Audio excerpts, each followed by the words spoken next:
We are live, ladies and gentlemen, talking about Emeka Egbuka, talking about Hampton, talking about Najee, talking about all the amazing players we continue to talk about on this channel. Marsmen, Moonmen. Hampton is going to the moon. The fact that Najee, according to reports today, has no timetable to return. He's out there with sunglasses, and prayers up for him. I didn't put the eye patch on him, the pirate patch, because he's getting made fun of by a lot of people, and I don't mean to make fun of anybody with an eye injury or anything, but he is wearing sunglasses and a hoodie, and we don't know what in the heck's going on with him. So we have no timetable for his return. Hampton is grabbing more and more work and learning more and more about this offense, which is cementing in the likelihood of him getting at least 50% of the work or more, maybe more, walking into week one, maybe all of it, maybe 80% of the work. We don't really know how long this could drag out, but even the time he's been given now, let's say Hampton returns in a couple weeks or a week or even 5 days from now or 4 days, Hampton's got such an edge on where he would have been had this not happened. So no matter what, Hampton is getting an early dose of what he needs to potentially corral in to advance through this process of climbing up the ladder, the pecking order. He's so far ahead of where he would normally be in this situation with Najee not being out. Emeka Egbuka is a superstar, a top 12 wide receiver in the making, and dare I say he plays like that for a majority of the year. I don't know that we'll get wide receiver 10 or 11 or 12 out of Emeka Egbuka. I don't know if we'll get that. I don't know if that's something that we're going to potentially get on the season. When the season's over, we sort by the scoring and we see Egbuka 11. But what I do believe we will get is a string of games at the end, maybe week 10 on, week 8 on, where he's playing inside the top 12 wide receivers. And there is a chance you're drafting for upside. You're drafting him at a great cost of entry. We might get Emeka Egbuka at an unbelievable win a league. This guy plays like a top 12 wide receiver all year long from the jump, just like BTJ, Neighbors. This is like a Lad McConkey season at the very least, in my opinion. I'd be very disappointed if we don't get Lad McConkey's exact stat line or more at the end of the year. That's his floor. His floor is Lad McConkey's rookie year. His ceiling is Malik Neighbors' rookie year. And you can question that all you want, but the true ones here, those that have been here from the beginning, they know what time it is. It's Emeka Egbuka time. Let him cook.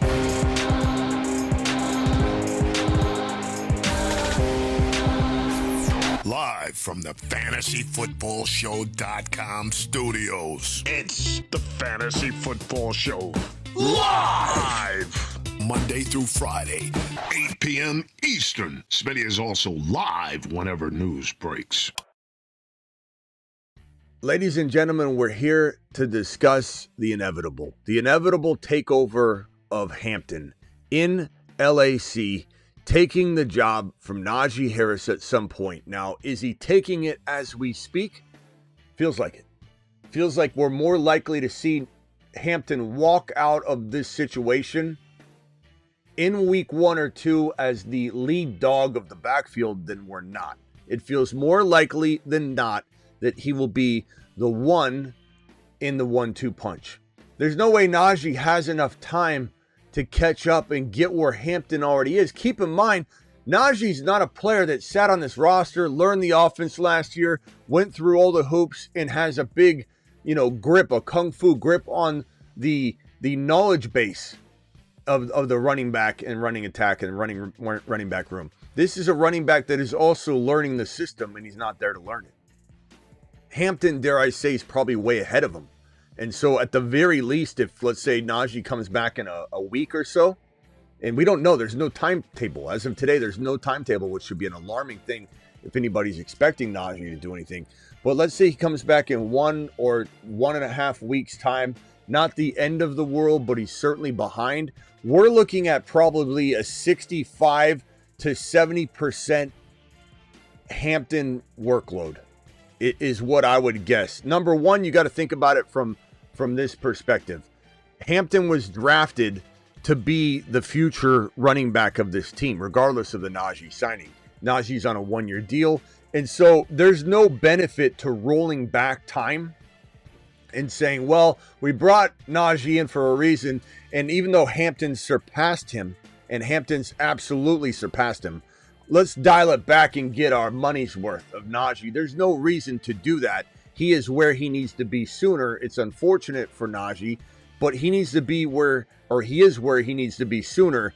And you're not going to be able to unravel that. You're not going to be able to put that genie back in the bottle. This is the man, the myth, the legend. 60 to 70% of the rushing attack will be Hampton's from Jump Street if, let's say, Najee continues to miss even 5 more days, 7 more days, whatever the case may be. If he came back today, this thing that probably was going to be a 50-50 split as they both together learn the offense, they're both learning the offense. Najee was not ahead of Hampton. Hampton was not ahead of Najee. This was a timeshare. This was, and not to say that it would have stayed that way, but this is a timeshare. And Najee being out, it hasn't made Hampton climb up to gain 50%. They started off at 50%. Because of the investment, the draft capital in Hampton was too high to not consider him a 50% partner in this rushing attack. This 50% is climbing every day.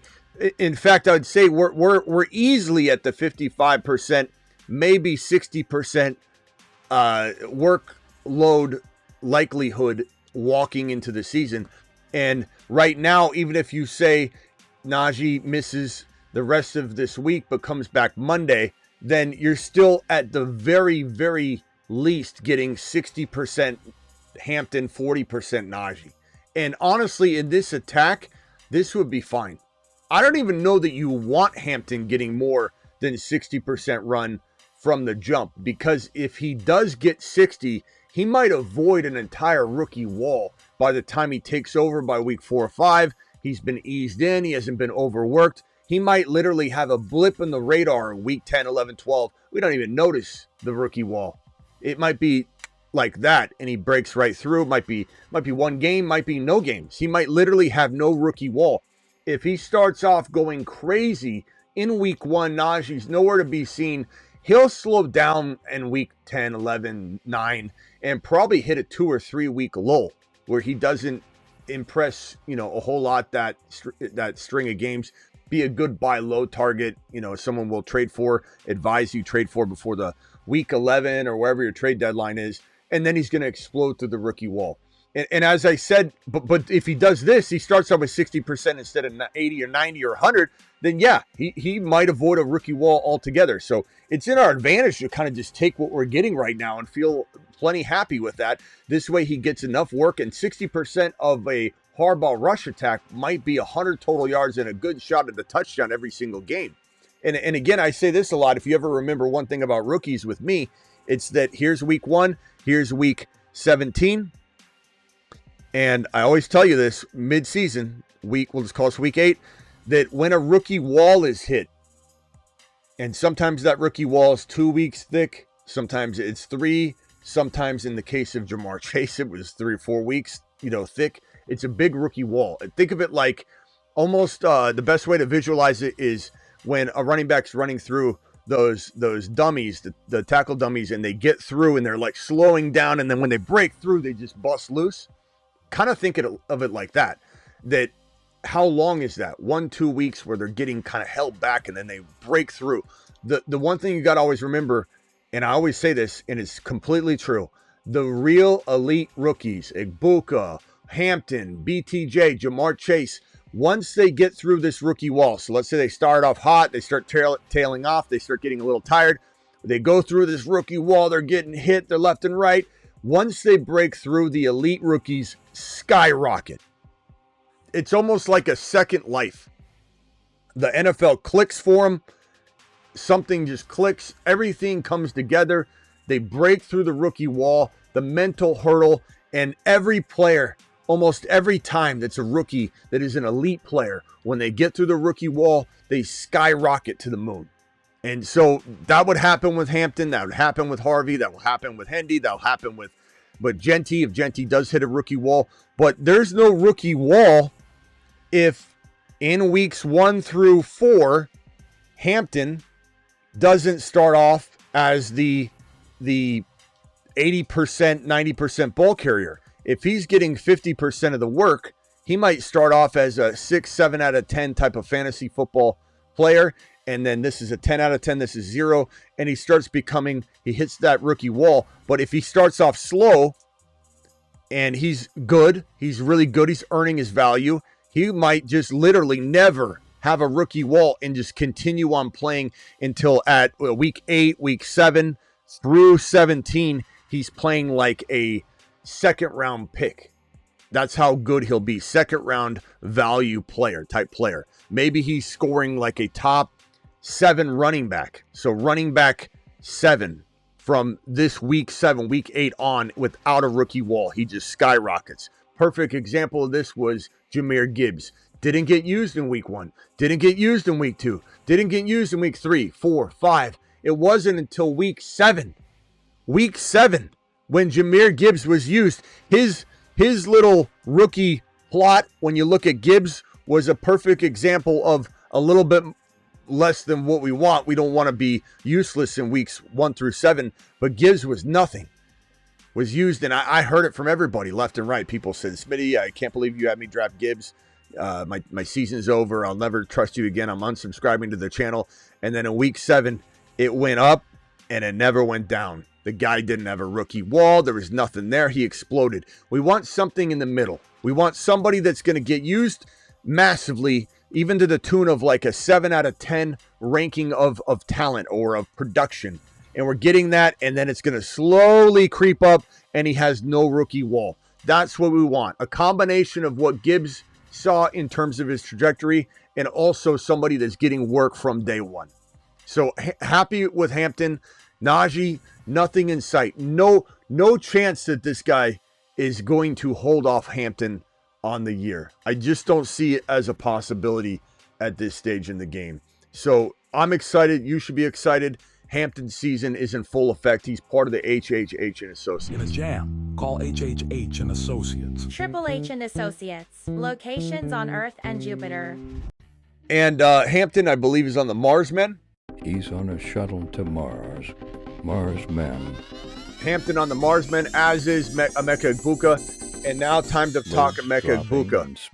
I was watching some video on Emeka Egbuka today. And I'll put some more of it on my Instagram, and I'll have it up there. But this guy is so special. He is so special. The wide receiver cap for him is unknown. This guy, Egbuka, I think the way people are valuing Lad right now in his second year, there's really not very many ways that I could see this going. Then in 2026 that we're feeling this way about Emeka Egbuka, that it's an equal type of value. And that might be uncomfortable for people that want to see things happen before they start investing. You know, Smitty, yeah, we've seen this happen before. This is a special kid. This kid has skill sets. Baker Mayfield's even said, you can't teach anybody. And to know what he knows as a rookie, to be such a plug-and-play player right now for this offense that is going through some Godwin unknowns, some aging out maybe, or maybe not, or when does that happen for Mike Evans? They're going to have to make him a rover, and that's all he's ever known. He's the most diverse wide receiver, even over Hunter, in the entire draft class. This is the most NFL-ready wide receiver in some ways when you look at certain things like how does he fit in? How quickly can he learn this? How quickly can he learn that? I'm saying Hunter is my number 1. I've never wavered on that. Egbuka is my number 2. I've never wavered on that. The entire offseason, I haven't once moved Egbuka for my number 2 wide receiver spot from the rookie class. And that's because he has this kick return capability, inviting contact, loves to get hit. This kid might be wide receiver 12 by the end of the year, playing at this pace, maybe not finishing there because he doesn't get on his horse completely until week 6 or 5 or 4. But I think like Hampton, he's going to be used. He's going to be at a certain percent capacity that he's still producing at wide receiver 3 numbers. Even held back a little bit, not on the field as much. Maybe he's out there in a lot of 3 wide receiver sets. Maybe they run him all day long. We don't know. We don't know. Godwin's not going to be ready for week 1. Even if he rushed back, he'd just get hurt. Egbuka is so far advanced and has the trust of Baker Mayfield. It wouldn't shock me if he played like this from the jump. But I also want people to understand that if he doesn't, it's only a matter of time before he's playing like this for the remainder of the season once that switch gets flipped. This is an elite wide receiver. This is not a good wide receiver. Ted McMillan's a good wide receiver. I think Luther Burton's a good wide receiver. They can both be very good in this league. They can both be even climb into T. Higgins, potential. I think people, when I say that Ted McMillan has a ceiling value of T. Higgins, people get mad. Why are you going to get mad over a receiver that's going in the 3rd round? I don't understand how that's a kick to the sack, but that's eventual. That's eventual, not his rookie year. He won't play 3rd round capable football his rookie year. I'm saying if all the cards fall in the right way and the situation is ideal and Bryce Young continues to progress and everything plays out the way it needs to play out, I think Ted McMillan could be the next T. Higgins, which is a top 36 overall player in fantasy. There's nothing disrespectful about that at all. The only thing that makes people mad when they have Ted McMillan and they wish that this video had Ted McMillan in the photo. They're like, why does the thumbnail have Egbuka and not my draft pick, Ted McMillan? I don't dislike Ted McMillan. I think he's a really good wide receiver that has a lot to learn and will be very good in this league eventually, even if not by the end of his rookie season. But he's got a ceiling value of T. Higgins, which is fantastic. Emeka Egbuka has a ceiling value of a top 15, 18 overall draft slot. Ladd McConkey goes oftentimes in round 2. It would not shock me in the slightest if Egbuka was a top 20 overall pick in 2026 fantasy football drafts. He most certainly will be the first Buccaneer wide receiver drafted in 2026, as Mike Evans will age out. Godwin's injury prone and older. I like Jalen McMillan as a receiver, but he got stepped over just much like Algier. We liked Algier before Bijan landed in Atlanta. Now it's like, go get me some coffee. And I'm not saying McMillan's not a very good cuff. He's one of my most drafted players because Egbuka is one of my most drafted players. And I think cuffing Egbuka and also McMillan together protects you from any sort of situation that might arise in a slow start or an injury for a rookie. And then McMillan, who was very effective last year, is a great player. Egbuka is going to be Ladd McConkey 2.0. Egbuka will be a league winner in redraft during his rookie year. Egbuka will win. Let me repeat that. Egbuka will win leagues. Will win leagues as a rookie from your wide receiver 3-4 spot, which is where you can snag him right now. This man does not belong as your wide receiver 4 or in a build where you go heavy RB, quarterback early, even tight end early, and you get him as your wide receiver 3. He should be going a lot higher. Don't not take advantage of that. Don't reach beyond his ADP to the tune where you don't get the upside and package in any slow rolling out of Egbuka if that happens, or a slight injury or something that happens to rookie wide receivers being thrown to the NFL Wolves. Be smart about it. Hampton.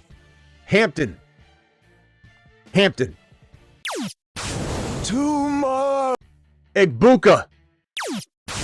Too much. And unfortunately, Najee, I'm not going to hit any weird button other than disapproved because you shouldn't own him.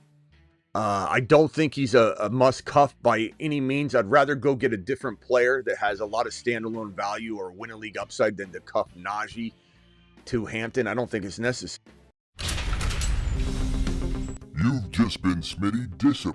All right, phone lines are open. Dial in. Let's talk about Egbuka, Najee, Hampton, HHH. Jam. Call HHH and Associates. Associates. Triple H and Associates. Locations on Earth and Jupiter. Travis Hunter. Up, up, down, down, left, right, BA, select, start. Warning, warning. Cheat code activated.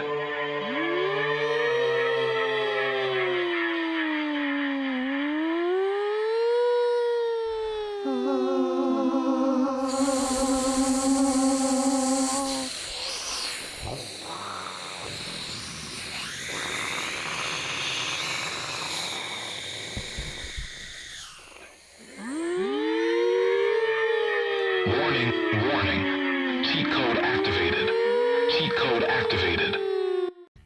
All right, so dial in. Let's talk a little bit of Egbuka and see where you guys are at. See, what you guys are thinking, how quickly you think he'll rise into stardom, and how you're feeling about Hampton and what your projections are for Najee. I mean, Ron Navy live on the phone line. Najee's not looking like a promising player that can help fantasy owners right now. He's wearing a hoodie. He's got big sunglasses on. I feel bad for him. Not trying to dial back the jokes and the pirate stuff, which we initially did, but right now it's like prayers up to him. I'm not wishing ill will upon him, but this is a show about reacting and trying to get you guys prepared to win. Hampton, what are your thoughts on Hampton, Ron?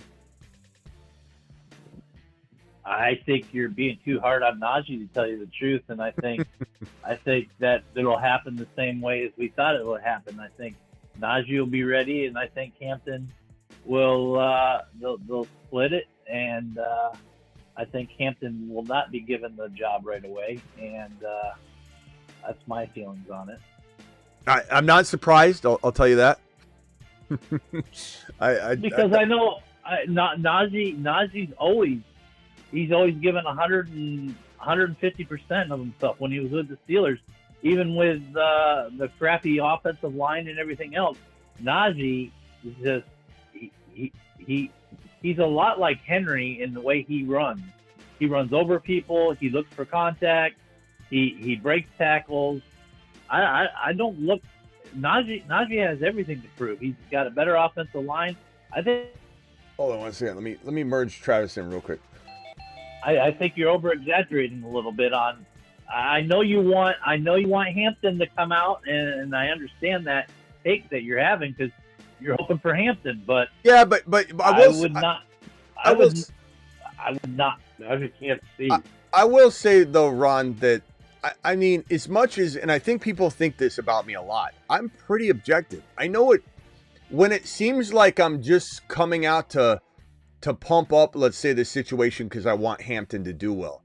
There's a fine line between just being right on it, or just going the way that I predicted it, and coming out here and celebrating not the injury, but celebrating Hampton's rise, and people saying that don't agree with me, oh, it's just convenient that you're going to circle the wagons right now on this topic because it lines up with, like, you're just going to come out when the news lines up for you and then stay quiet when it doesn't.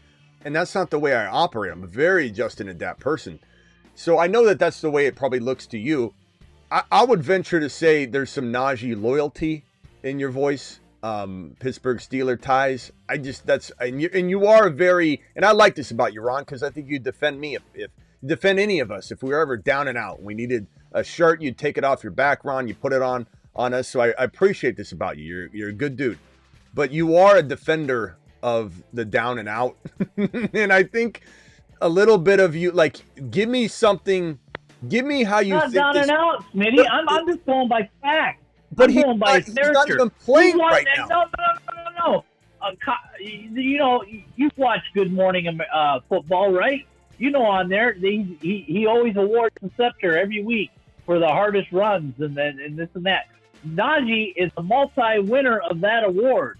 Of his staff. Remember when Najee runs over people. somebody in the chat just said, "Oh, his longest run is 37 yards." Remember, Najee's not a speedster. He's not a breakout. He runs over people. He hurdles people. He gets you those crucial touchdowns. He gets you those crucial yardages, and he can catch the ball. So I'm looking. I'm not being solely on the Steelers. I think, and I said this before, I think he's better off in San Diego with the Chargers than he was with the Steelers because Steelers' offensive line sucks. remember when in the And have they past. come out with a report? Have San Diego come out with a report saying, "Oh, Najee's in jeopardy of not When I was starting young- this year," or anything? Have they come out with any clad I iron got the report on his scepter. condition? In No. the past, I got the scepter So when why I was young. Why are we feeding the buzz that Najee's not going to be ready to go when San Diego hasn't even come out and say it? We're just feeding it. Yet when other players, we're not supposed to jump to conclusion, right? You're living in the past so much the that you're calling them San Diego. The official word hasn't come out on some players. So if they said, "Oh, Egbuka sprained his ankle," God forbid, or whatever, are we going to say, "Oh, he's not going to be ready for week 1. He's not going to be." But they never said that. If Tampa Bay doesn't come out and say that, it depends on the player. Can you even hear me, Ron? Yeah, I hear you. Oh, okay. I just hear myself more. Okay. Different situation. Remember when he got the scepter a couple times in the past, so that means he's going to start. Remember when? Ron, we can't. This is Remember not. when what? You're talking about remember when It's games. his character. As Tony Soprano said, It's it's his the most character. boring form of conversations. Remember when? He got the scepter. He's going to be a beast. He's always given his all. He's on the sideline in a eye patch, sunglasses, and a hoodie, what? and he can't play. We have no So timetable. what? There's a lot of players. There's a lot of players in the preseason that are on the sideline that can't play right now. Okay, but Ron, without a timetable, you have to start assuming the worst before you assume the best. Especially, hold on, Ron, Why? just listen Are to me we real gonna quick. assume the Why? worst- are we I'll assuming tell the you why. worst for- Ron, Are we I'll tell you assuming why. the worst for JJ? Are Ron, we assuming the I'll worst tell for you. JJ? Yeah, I Oh, kinda my am. God, JJ's Ron, hamstring again. Oh, Ron. no. Don't get him. Don't start him. Don't do Ron, nothing. Ron, Oh, Ron. are we assuming the worst for everybody that gets Ron, injured in the Ron, preseason? have you watched my show the last couple of days? I have been very concerned Yes, about I JJ. have. So I've been But telling not you, like don't you are draft with JJ. Najee. I said don't draft JJ at 4 or 5 or 6, or take Genty over JJ. Take Genty over Neighbors. I'm very concerned about I both almost of them. did say Huh? Good Morning America. I mean, Good Morning Football. You said He was Good right. Morning I almost America. did Good You Morning said America. San I said Good Diego Morning Chargers. You're saying San Diego Chargers. You're living in the No, past. I'm not Ron. drunk. I'm not living in the past. I'm living in. You're living in You gotta Scepter look City. at the past to decide. And you're living in this la la land right now, where you're just Ron, like assuming Ron, that Ron, Najee's not gonna Ron, be anything. let me just give you my logic, okay? You are very biased right now, Smitty. I'm You not. are biased. I'm not. You are very I'm biased. not. You are I'm not. biased. I'm not. You are Listen, biased for Hampton. I'm not. You are so Listen, biased for Hampton. Yes, you Listen, are. I'm Yes, not. You are. No, I'm not. Listen to it. I'm not. Yes. So hold on. Let me just give you my rationale, Ron. You filibustered the whole time. So listen real quickly. If a player is in a position to have a full takeover, would you agree that his second round draft capital and the objective of the Chargers, either it's LA or San Diego, whichever one you choose, don't you believe that their objective is to most likely get this man in a position, Hampton, to be their long-term starter? So therefore, and I'll answer the question for you, yes, they drafted him in the second round. This is the future. Najee's on a 1-year deal. So if he's walking around in sunglasses and a hoodie and can't practice, and you say, who cares? A lot of people are missing camp. Those are players in good positioning. Najee's not in good positioning to hold on to this job. The first chance that Hampton rises up into his skill set and performs, they're handing it over to him. The baton will be passed. So the fact that you're saying that it's the same, it's not the same. JJ, Neighbors, first of all, I'm the most cautious on those two in the industry. I mean, I'm taking heat for me saying what I'm saying about JJ and Neighbors right now. So it's a bad example because I am doing that. I am walking the walk. Neighbors fan. But I am walking the walk. I love Neighbors. Neighbors is good, next Jamar Chase. But he's got a toe issue. And JJ's got the hamstring issue again. So we're in a very, very dangerous territory. where we have And potential. Burrow's got a calf issue again. Ron, And you're not Burrow's got a listening calf to. You're issue not again. listening. You're not listening to. You're not listening to me though. You're not listening to me. Hold on, just let me speak. And Aaron Rodgers got an Achilles issue again. When you ask me or say it doesn't matter that Najee's on the sideline because other people are, those other players are not in competition for their job. Najee's in a position to eventually lose it. If he's not there, Hampton's going to take it early. It's as simple as that. This is no bias at all. I'm bringing no bias to the table. Ask the chat. And I know the chat's going to be pro Hampton. I know you're going to say that. But there are people that I think are going to be able to take. Okay, but Ron, there are people that are going to give you an objective take. Ron, but the chat is going to be 99% on my side. My stance is bulletproof. There ain't no bias around at all. That is my true opinion. And just because it jives with what I've said the entire offseason, you want to say that it's convenient. And so that's why I'm saying it. It's not convenient. This is me being right. No, you didn't say that. You did not say that at the beginning. At the beginning, when we talked about the same subject, when we talked about this, you said, yeah, it might take Hampton a while because Najee, your take was completely different at the beginning when Hampton was there. So what are you talking about? Don't say you're talking about something. You're talking about something completely different. Not the same. You're talking about something completely different. You said you never wavered on Hampton. I haven't wavered on Hampton. You're talking about when Hampton takes over. Najee was supposed to split the backfield. No one's disputing that. That has been my stance the whole time. This is now changing the speed of this unraveling and baton handoff. I don't know what's confusing about what I'm saying. You don't know that for a fact. But now you're switching. You're just saying. Okay. You're just saying right now. Where's the official injury report? You were trying the official injury report. Him going to Stanford doctors. Him going to Stanford doctors, Ron. He's visiting Stanford doctors right now. No one's saying Najee.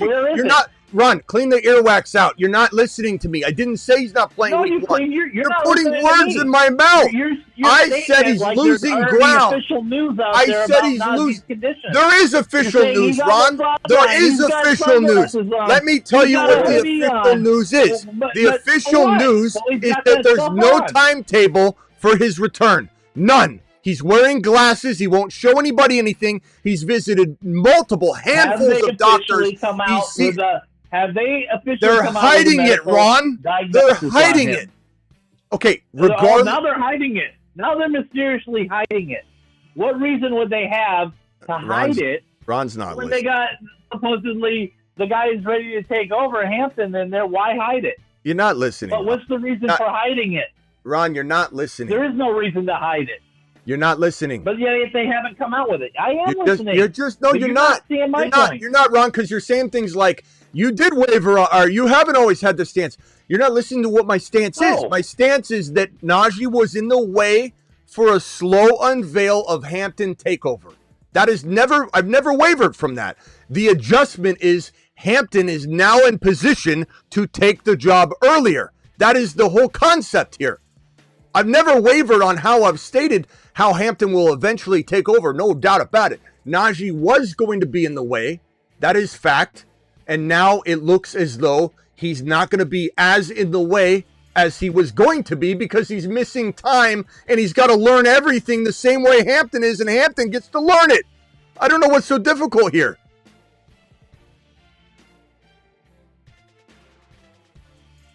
You there, Ron? Yeah, I'm here. Well, first you're saying that I won't let you talk. I let you talk, and then you say, am I here? Oh, okay. So it's your show, so you talk. The point, Cut me off if you want. I don't care. The point is, Ron, that Najee, you want real reports, you want official. They're not telling us anything. Yeah, I do. Okay, listen though. What do you think that means? They're not giving us any reports. They're not giving us any information. Doesn't mean my opinion is wrong. Okay. So let's pretend he comes back Monday, which I've said on this show, which I don't know how you're arguing because I've mapped all this out. My introduction, my monologue to this said all of this. Let's say he comes back Monday. I gave that scenario. Then he's already far behind enough that this it no longer looks like a 50-50. It's probably a 60-40. How can he be behind enough far enough? How do you know that? How do you know he's already far Because behind? I've on the field. because He's I've been a doing veteran. this a long time. How many veterans, I mean, don't even hardly participate? How many veterans don't really do anything until preseason? Ron, veterans are out there doing things every day. What do you mean? They're doing some, but they're also watching Every them. veteran's You know, out. these coaches No, are, every are, every are veteran. limiting what they do. No, they're not. You know these They're out. coaches No, are they're not. limiting what They're their not. key players Ron, do. Yes, they are. In general, they're not. Even No, they're pads not. yet. No, they're not. They're not Every even in pads yet. Ron, every They're not offense. even in pads yet. Yes, they are. They are in They're pads. not even conditioned yet. They are in Some of them pads. aren't. They are in pads. Not all of They them. are conditioning. They're out there every day. The first team offense. Every single team has beat writers breaking down. Okay, he was 9 for 9 today. Shador was 9 for 9 today. This guy was 6 for 5, 6 for 7. Everyone's out there, Ron. I don't know what you're talking about. I feel like you got hit on the head. You woke up and you're 3 weeks They behind. just started camp. How can they be behind? They just started camp. OTAs, workouts, player workouts. He was at OTAs. He was off. How many shares? Happened before July 4th and when the firecracker went off or whatever. How many shares you deep into this, Ron? How many what? How many shares deep are you into Najee? Oh, not overly. I got some Najee. I didn't go overboard on Najee. I took him where he was evaluated. If you had to guess, be honest, like hand on a Bible, how much percent of this is loyalty to a Pittsburgh Steeler player? It has nothing to do with being a Pittsburgh Steelers player. It has everything to do with the way he's always played in the past and his character. And I've always been a fan of Najee. How he just he's a grinder. He never gives up. Just like Connor. Connor's the same way. I love Connor when he was on the Steelers, and I love Connor now that he's with Arizona. Even though you didn't like Connor, I've always liked Connor, and Connor keeps showing out every year after year after year. Even though you weren't a big Connor fan at the beginning, you weren't big on Connor when he first got to Arizona. Trying to And you thought Connor days were over. You thought Connor was. You take that, Smitty. Hey, let's go over to Travis real quick. He's been in the peanut gallery trying to get into this thing. Travis, go ahead and give us your take. Yeah, I know he is. I think Ron, you're off your rocker on this one, but I still love you, pal. But go ahead, Travis. I love you too. We're just debating. Oh, Ron's good. No, I get what Ron's saying about Najee's character and he's a hard worker and all that, but that only takes you so far. And they drafted Hampton 22nd overall, so like you said, he is without question the back that they want to be leading the offense.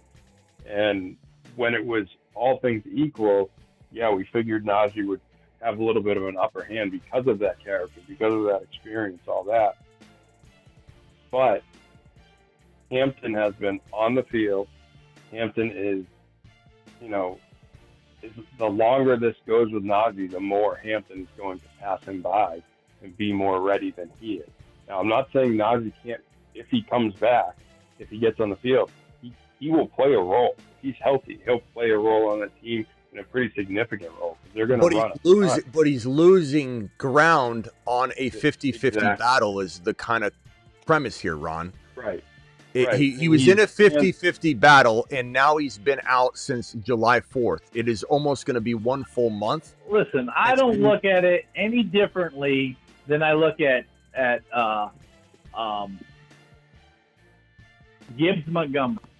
I don't look at it any differently than that. I think with Gibbs and Montgomery, they're both great players. They both complement each other. They both do different things, and they're both valuable to the Detroit Lions. They're very good together, and one doesn't take away from the other one. I look at this situation with Najee and Hampton the same way as I look at the Gibbs-Montgomery situation. Okay, well, that is one take, and I understand the take, but I disagree with it, but that's fine.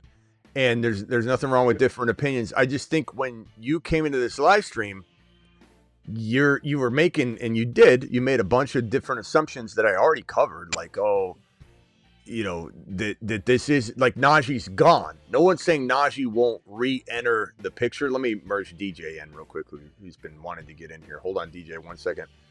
I think that at the end of the day, what if you rewatched what I said at the intro, maybe you saw it, maybe you didn't hear it all. But I literally said that this started off as a 50-50 battle that both would probably be used pretty equally.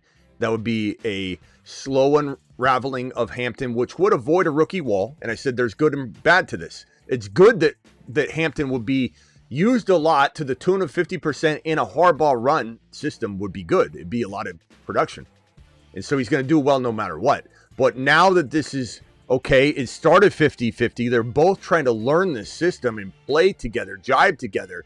And one who started off at the same stage that Najee did. They both started off at the same point trying to learn the system.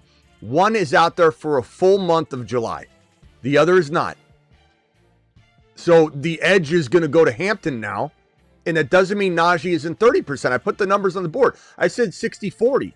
I kind of think if you watched the whole beginning and you heard me say 40% 40% Najee on the live stream, you probably would have been like, okay, well, you can still do a lot of good damage with 40%. I think you should be higher on Najee at a 40% workload. Hold on, I'm on the clock here. This team is filthy. Absolutely filthy. I like Sharps here a lot. I'm going to cue him in case I time out. I've been trying to practice what I preach on that. What draft you doing, a Chihuahua? This is a Chihuahua. So I'm going to take... so here's my team so far. Chihuahua, Jahmyr Gibbs, Bucky, Marvin Harrison Jr., Travis Hunter, R.J. Harvey, Emeka Egbuka, Patrick Mahomes, Bo Nix, Evan Ingram, and Zach Charbonnet. I've been electing to go Bo Nix and Ingram over Mahomes and Kelsey when given the chance right now, because I have so much Mahomes and Kelsey. I'm trying to, even when I draft Pat Mahomes, I'm drafting Bo Nix and Evan Ingram below it sometimes like that. I really like how that feels. But this team is sick. Just filthy. Having those three RBs, Harvey, Bucky, Gibbs, and then having Charbonnet kind of as a league winner. My receivers, I don't have a fourth wide receiver yet, but I got Marv, Travis Hunter, and Egbuka. And the top wide receivers left right now, and I'm almost on the clock. You can see the players on the side there. I'm almost on the clock. I would say the top wide receivers, even though you may not see it here. Mims is decent because I have, and he had such a good year last year, and I do have Nix. I'm not afraid to take him there. Hollywood's there, but he's banged up right now. Kyle Williams is really good. Kyle Williams would be a solid pick. Garendo's there. Dylan Sampson's there. Trey Benson is there. Quarterbacks I don't need. Let's see here. What other wide receivers could I take? I've got those guys queued in case I time out here. Any deeper, I'm going to get these guys later, so I'm going to go ahead and probably say that as much as I want Trey Benson here, I'm going to go Marvin. I'll go Kyle Williams. I'll take a gamble on Kyle Williams' upside, his ability, his speed, his quickness, and the chance that he is a special player. And banking on rookies in these contests it's always a nice bet. So I'm going to go ahead and grab. So anyway, Ron, I let me go back to Travis real quick, and then Ron can conclude his thoughts. But I just think that what I said was true, and I think you could say I'm biased or I'm being too hard, but I don't know that you heard fully what I said. I think that to think that this hasn't shifted a little bit, not that Najee couldn't take it back, maybe if you're going to argue that, but what I said was a 50-50 battle went to 60-40 if Najee returns Monday. If he doesn't return all month long, then it's going to be an 80% Hampton show in week 1. But right now, it's not like he grabbed more than a 60-40 divide. So I don't know if that jives with what you're thinking now, and you just didn't hear the beginning. Or no, what you were saying though is you won't touch Najee, you won't draft Najee. He does no value for you whatsoever. Like you're just writing him totally off over Hampton. Why would I want a 40% workload player that's going to diminish as the season goes along? His 40% now, but you don't know that. Well, then that's your take. I agree, but that you can have that take, and it's obviously a free fantasy football country. But bro, I mean, if you think that that's it's the point I was 60, making, though, 40, Smitty, is you're making that point, but we don't know the official word on Najee. What do we ever know We anything? don't have any. We don't have any official medical news on Najee. Ron, yet. how do we not We have no idea. enough? You're already writing him out of the picture. How do we not Like have he's enough not gonna be news? part of them. He's seeing Stanford doctors, specialists. He's seen like 5 or 6 doctors, according to reports. Yeah. And there's a report that he potentially might have lost some of his vision, if not all of it, in the eye. And they're awaiting to see if it can come back. That's just speculation. They're being very coy about it. But the fact that he's not doing anything, addressing the situation, and the fact that this happened on the 4th of July, we didn't hear about it for like 5 days because they're trying to keep it under wraps because this thing has been so bad. So, you could say what you want, but it's pretty obvious what's going on. And the truth is, you're right. We don't have any facts, but the lack of facts is pretty damning. Well, my thing is don't write them off until they come out. Why? And they give us the facts. But if why? They come Why out can't... with the facts and they say Najee is he lost sight. He can't play no more. He has to retire or whatever. Okay, I'm good with that. But Ron, it's not about. Hold on, real quick. Then over to Travis. Travis wants to say something. It's about the other players, Ron. I'm writing him off because and if you go back and rewind what I said because I'd rather have these standalone monsters that have the ability to walk up and take the job from these other players. Whereas that's not going to happen unless Hampton gets hurt. I want players that can steal the job. Like this guy right here, Trey Benson. He can steal the job. I know you just said that about Connor, and that's fine. But Trey Benson can steal the job and take it. This is a rookie that they drafted to be their future running back, 4.3 speed. They used him more and more as the season went on. I'm much better off drafting this man than Najee Harris. I'm much better drafting Ray Davis than Najee Harris. I'm much better off drafting Cam Scatterbrain over Najee. You're the big Arizona fan. You know Arizona, Connor, they think the world of Connor. Connor's not going anywhere. Benson's back there, but you think he's going to get a legitimate chance when Connor's the leader of the locker room? I think Connor... Murray, everybody loves Connor. Connor's going nowhere. Ron, a lot of it's about predicting downfalls, injuries, getting older. There's a lot. And while he I understand that too. Stayed healthy, but he's always been banged up. He's always missed seasons. Last year was the first time he hadn't missed a grip of time in a long time. And Benson did get unleashed slowly, and he was doing amazing, and he's picking up things very good. He didn't pick things up quickly at the beginning of the year. The game speed was too quick for him, kind of like with MHJ. Part of that makes me feel like it's Cardinals' developmental issue with the coaching staff because both Benson and MHJ were very far behind in picking up the NFL game. Najee's available right now. He's available right now, Ron. I'm sitting here. Guess who I'm taking over him? Tank Bigsby. He is a better pick. So when I say I'm avoiding Najee, it's not that I'm avoiding Najee because he's a bad person and plays with fireworks. I don't think he's a bad person at all, although he does play with fireworks. This is a player that doesn't have a shot in hell of stealing the job away from Hampton. Bigsby can be the starter. That's why I'm avoiding Najee. It's not because of a personality thing. It's nothing. It's just it has to do with ADP. It's all about cost of entry. So yeah, I'm writing him off. I don't want to own Najee in any leagues because I can grab Tank Bigsby. I can grab Trey Benson. I can grab wide receivers that I believe could help impact. I could grab Michael Penix Jr. as a backup QB. I can grab Kyle Pitts as my backup tight end in a best ball scenario like this. So yes, I am avoiding Najee, but I think you take it so personally. You think I'm saying he's trash, don't give up on him, and your ability to defend any underdog is amazing. And again, I love that about you. But that's what this is. Because my logic is sound.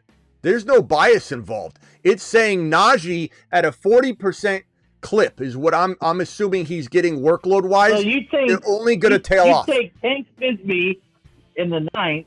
Is Yeah. that where what are you in? The 13th? Yeah, 13th round. I can't see. Oh, okay. Yeah, that's where he goes. Yeah, Tank to the moon. But I mean, you don't think? What about Tootin? I'd take two. If Najee were still on the board, I would take Tank Bigsby, and I'm going to take Tootin right here. Let's see how many running backs I have. Hold on. Ah, damn it, I can't. 1, 2, 3, 4, 5. Yeah, I'm already full. I got 6 running backs. I can't do that. So I'm full. I'm done. Part of me wishes I would have taken Jaden Blue instead of Benson, but because I have MHJ, I thought it would be intriguing to just kind of grab some of the Cardinals offense. and bank on the Cardinals offense doing really well. And I got a lot of Jaden Blue, so I went ahead and took the risk. But my receivers, I only have MHJ, Travis Hunter, both by week 8, Egbuka, Kyle Williams. I need to do some wide receiver shopping here. I need a tight end. My backup QB, I got 10 and 12 bye weeks with Mahomes and Nick, so I could just roll 2 quarterbacks if I want in this situation. Let's see what wide receivers are there. Pat Bryant is there. Likely is there, who's banged up right now, but I still really like Likely. I think he could be a deal and a discount. He just went. There he goes. Cam Ward is there. I love Cam Ward here, but I do need some wide receivers. Although, I mean, I'm looking at these wide receivers, and I'm like, I like these guys way downstream more. I'll go Pat Bryant and bank on it. Even though Sutton got his big deal, I think they drafted Pat Bryant for a reason, so we're going to go Pat Bryant. So what does Atlanta do with Mooney's injury? What do they do for another receiver, or doesn't it matter? They've been running Kyle Pitts as a wide receiver, which is very interesting. But I think, Mooney, look, Nash could still rise up. I think Keenan Allen gets some phone calls depending on how they expect Mooney to progress or not progress. So I think that will be very telling if all of a sudden Keenan Allen and Amari Cooper start getting talked about. There's still some time. It's not like Mooney's gonna miss like half the season or something yet. So, they're saying at least 6 weeks, aren't they? Well, but that's shoulder injury. That's a ways away, though. We're talking about the season being still pretty far out when you think about it. Could he miss a couple games or something? It's possible. I mean, he's pretty key to their offense. I mean, he does put up numbers. Yeah, I do like him a lot. Michael Wilson. I'm gonna go with. He needs to get better because Thornton. I feel bad because he was in me and Travis's trade, and I hate Travis has him now. You made the trade before the injury happened. Shots fired. Man, I feel bad. Shots fired. He's like, I almost want to offer you. Hey, listen, Travis. I almost want to offer you up Kyle Williams. Yeah, give me Kyle Williams. Mooney. He loves Mooney. Trade him. And that might have been Ron pretending to talk down Mooney just to get that trade done. But I think Travis would do that trade without you pulling that BS, Ron. I didn't pull the BS. It happened. It was our big trade when I traded him Henderson. Mooney sucks. Hey, Travis, I sent you an offer. No, it was Mooney for Smith, right? Wasn't that it, Travis? Penix and Mooney. Penix and Mooney for Smith, and Smith was part of that. I look at the trade as a whole. The bias I know. The bias is you like rookies. You're damn straight. I like rookies, and for good reason. Hold on 1 second. I got super chats backed up here. Mac with 2 super chats. Sam with the super chat. Mac, Sam, and Travis D, you're still here, I'm sure. But I'm sorry about the wait. Let me answer these real quick and then get back to the draft and then go back to the phone line. Trade Garrett Wilson for Egbuka and a first rounder. That one's tough. If I knew the first rounder was like 1.1, 1.2, 1.3, and I'm getting Egbuka, I might be tempted. But right now, in my mind, that's the 1.12. And for that's a 2.1. So essentially, your top of round 2 is how I look at it in my mind. And as much as I love Egbuka, Garrett Wilson is a guy that I think can rank higher than that 12 range. And right now, I think he's one of the biggest steals in fantasy. So I'm going to say no, if not just because of fair market value. Not that I don't really like the idea of what you're trying to potentially cook up there. And then Sam, appreciate you, Sam. Sam says LAC versus Detroit Thursday night. We're getting close. I can't wait for football.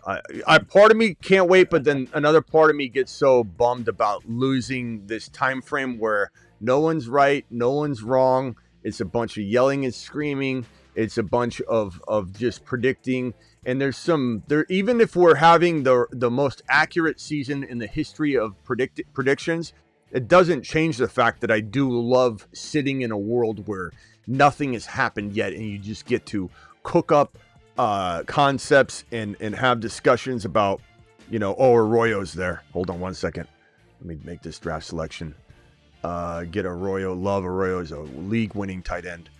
And we also like Fannin a lot. on this channel, and hopefully he's starting to get some run too. They're running him all over the field. Keep in mind, Fannin was almost the Triple Crown winner in FBS last year. He was the number 1 reception total earner in 2024 FBS over Jeremiah Smith, over all the wide receivers, Travis Hunter, all those guys. It was Fannin Jr., the tight end, was the number 1 in the nation in receptions. He was the number 1 in the nation in yards over Jeremiah Smith, over Travis Hunter, over all the wide receivers. Fannin, a tight end, was number 1 in the nation in yards, number 1 in the nation in receptions, and I think he was like 9th or 12th or 13th in touchdowns. It was still a nice total. This guy almost had the Triple Crown. That is crazy. He's such You talk about somebody that gets a chance and won't give the job back. Njoku's got injury history, and every year he ends up being injured. So I mean, he gets a chance. Njoku might never get his job back. You talk about rookies taking over. Yeah, I think they're going to use both. I think they're going to use both of them.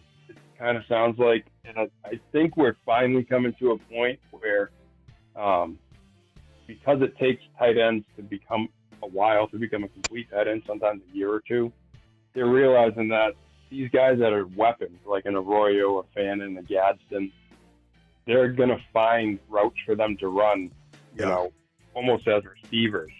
Yeah. Like we thought they would do a lot more with Kincaid, and they didn't end up doing, where, you have this weapon sitting there.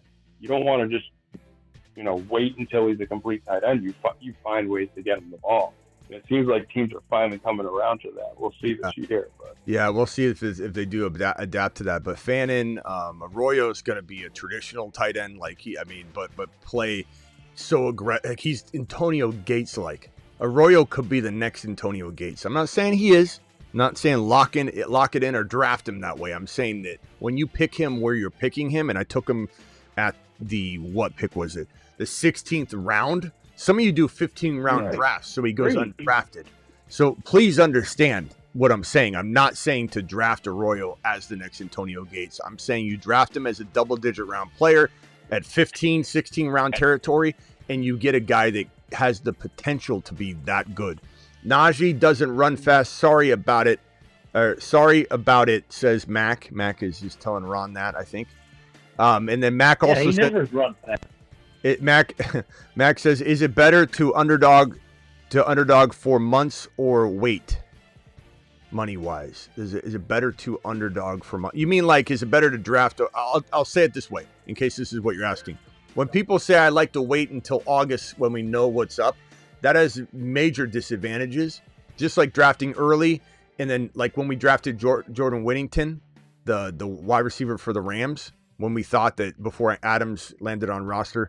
We thought, Whittington's going to the moon. And I drafted a bunch of Whittington in the early drafts. And all those teams with Whittington, it might end up being a burn 0, point total spot. However, I drafted Travis Hunter in about 100 drafts, maybe 200, maybe 300 at the 9 and 10th round range up until the NFL draft. So there's pros and cons. And then when you wait until the season's played out, everybody catches up on all the guys we've been talking about. Hunter's going probably top around 4, early 5 instead of 6, 7.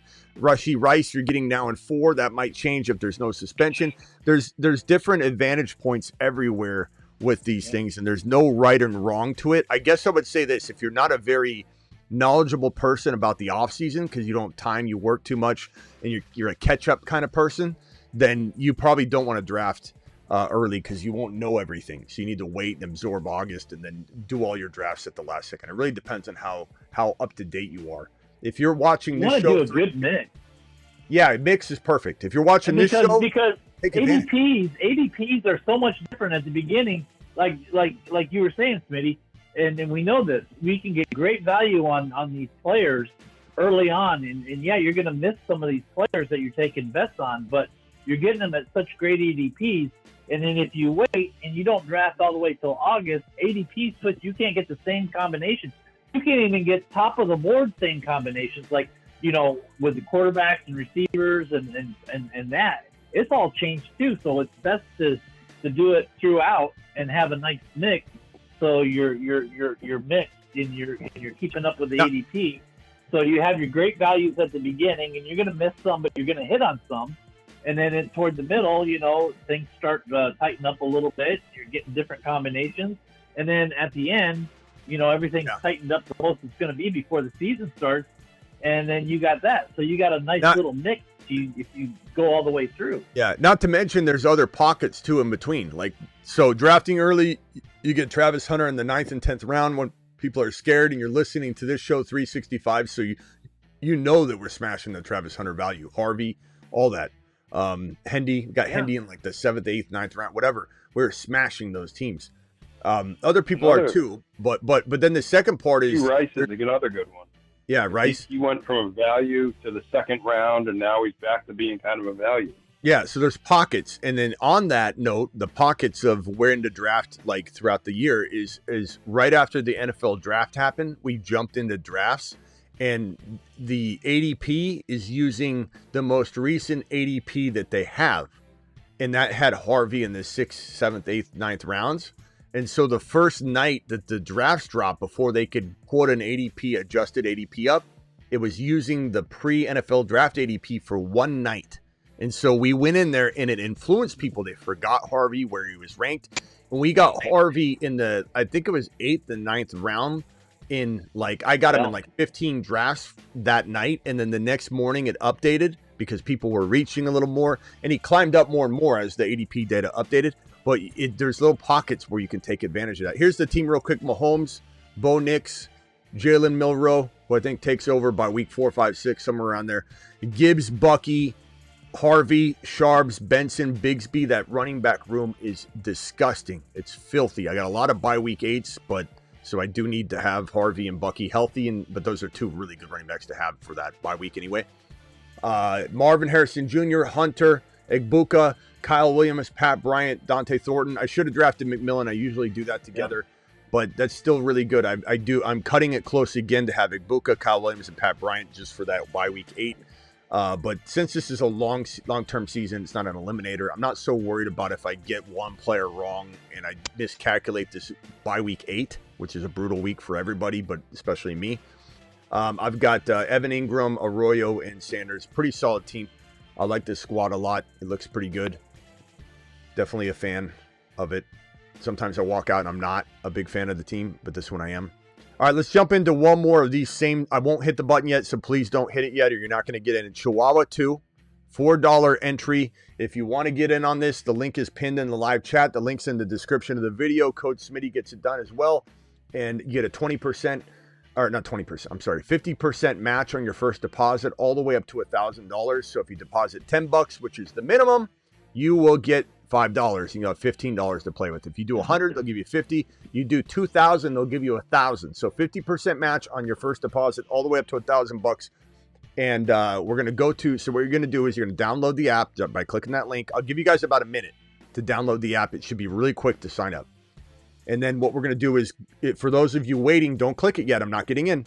Click on the Chihuahua where the green button is. Says Enter Chihuahua. For those of you that haven't opened the app before. Right when the app opens, let me go back out. You'll have the app open, and you're going to want to click the Originals tab at the bottom. If it doesn't default open to a section that says Drafts on it, and it has like a carousel. But you're going to click on Originals, and then at the top, you can just sort through until you find Chihuahua 2. It's $4. Or you could click NFL, and it'll jump right to the NFL stuff. And then you can swipe 1 or 2 times, and you'll find the Chihuahua 2. Click on the Chihuahua 2 and wait. So we're going to give everybody about 30 to 40 more seconds. I have not clicked the green button yet. This is a $4 entry, $30K to first place. So we'll get into one of these drafts again. I think they have a cap of 25 entries max, right? Yeah, on 25. Chihuahua. 25 on these. What's Smitty's favorite draft slot? I started like 12 a lot right now because of Genty and Achan Genty, and even don't tell anybody, guys. I know there's a lot of people out there watching on the phone line. I like drafting. Never mind. I was gonna. Okay, I'll say it. I don't like taking Bucky at 13, but part of me I've done it a couple times. I'm not gonna lie. because you build different teams. I think anywhere in round 2, Achane, Bucky, London, anywhere in that round is fine. I don't like condoning we move his ADP by everybody doing it. But sometimes you got to build different teams from different draft slots.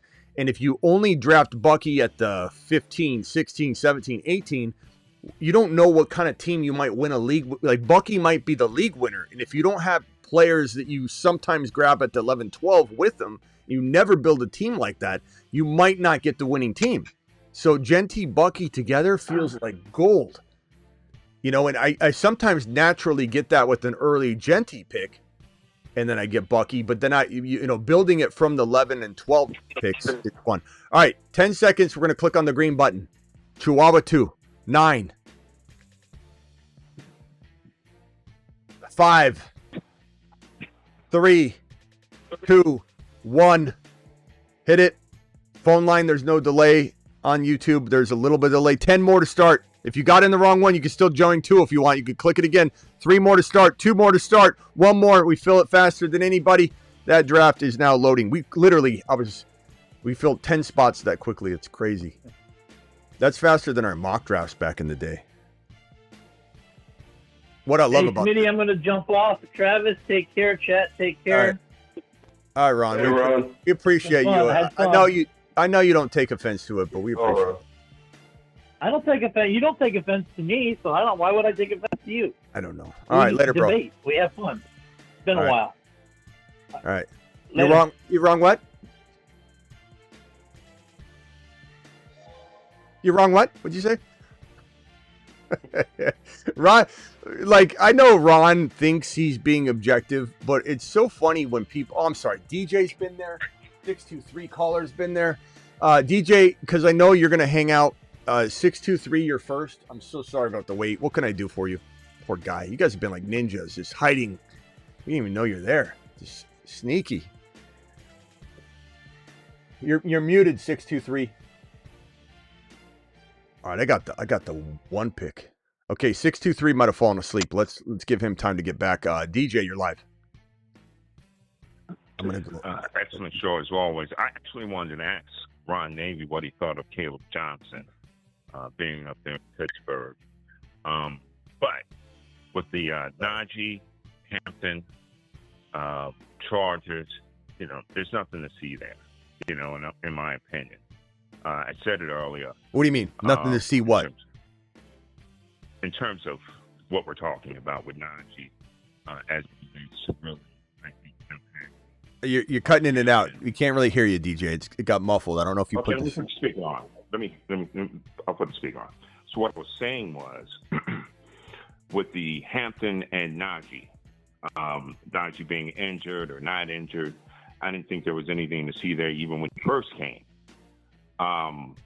It just from a standpoint of looking at J.K. Dobbins, last year, Harbaugh's system. I don't know what you're saying. DJ, let me just give you two things real quick, just so you don't feel bad. One, we had a person say, I love when DJ calls in, so there's that. Don't take offense. Then others like, DJ's talking in riddles tonight. We don't know what you're saying right now. You're like, in regards to the regard of the different significance. Najee Harris and Hampton. Uh-huh. We weren't talking about that? Yeah, we are, but it's almost like you were taking a turn, then you took another turn, and you never said anything. It was like all adjectives. Oh, I guess maybe you didn't hear me. I was just saying, I don't think there was anything to see there, even when Najee came in the beginning, and with the injury. I know what he means. Right. Okay, right. I think you're saying that you didn't think he was a threat. Okay, because we're all your usage of your unknown usage of puns that there's nothing to see there is unbelievable that you didn't even mean to do that. There's nothing to see there with Najee. And then second, we don't even know what that meant. Like, you mean nothing to see there, like as he'll be fine, Najee's still taking over like Ron thinks, or nothing to see there, like you didn't clarify it. You just gave us it felt like riddles. But it's good. The chat loved it. It was good. It's fine. Okay, keep going. Yeah, and that's what I was getting at. I don't in terms of what we're talking about here, I don't think it's an issue. Didn't think from the beginning.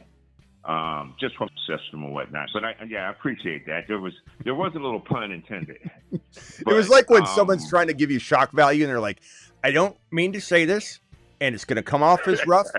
And when I say it, you're going to be like, it's possible you could be shocked by, and it's like, DJ, what are you saying? There's nothing to see here. There's nothing to see here. Yeah, all right, exactly. Mic drop. Well, Ron would disagree with you, clearly.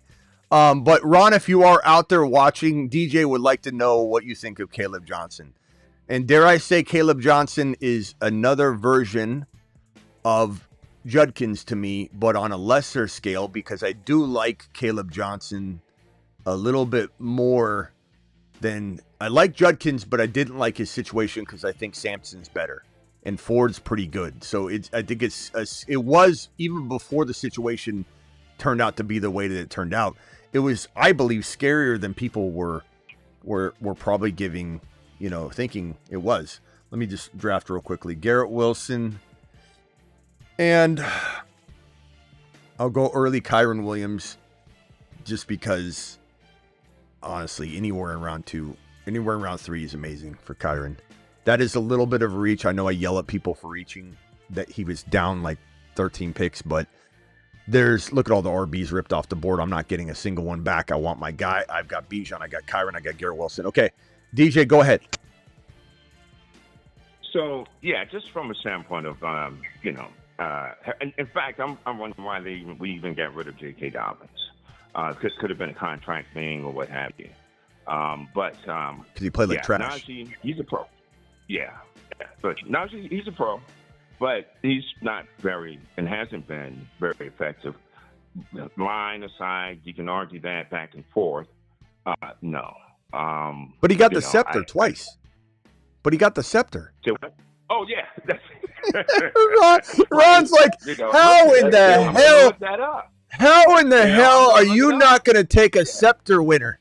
Najee's won the scepter twice, Smitty. You haven't even thought about that, have you? I mean, Ron was digging in his bag of tricks tonight. Yeah, I'm gonna have to look that up, man. I'm curious. I don't know what that is, but it seems like it's something. Remember when? But, so yeah, and there might be some other running back depth on the Chargers squad. So I just wanted to call and give my 2 cents worth on that. Travis, I think you made a good point with regard to hopefully these tight ends that we're looking at, Fannin, Arroyo, in terms of the play callers kind of using them. Gatson, because of the Pitts is, that's the question around the Pitts. You can't throw them in, 67 targets in a year and say you're using them. So I think that's a great point, but hopefully that's going to change. And your first squad that you drafted, and I'll hang up after this, later in the year and what have you with the rookie receivers that you have and that upside could be dangerous. Yeah, definitely. Appreciate you guys. All right, DJ, thank you, pal. All right, let me go over. Is the Arizona caller still asleep? 623, you there? He passed out. Well. Oh, there you are. What's up, pal? Hello. Welcome back. What can I do for you? Yeah. In a 12-man non-PPR league, I feel like people are sleeping on Chubb. Would you draft Chubb or Najee Harris wherever Najee Harris is at in the rank? Neither. I know you want me to Neither pick, but the thing is, I'm not. I mean, I guess I'd rather have.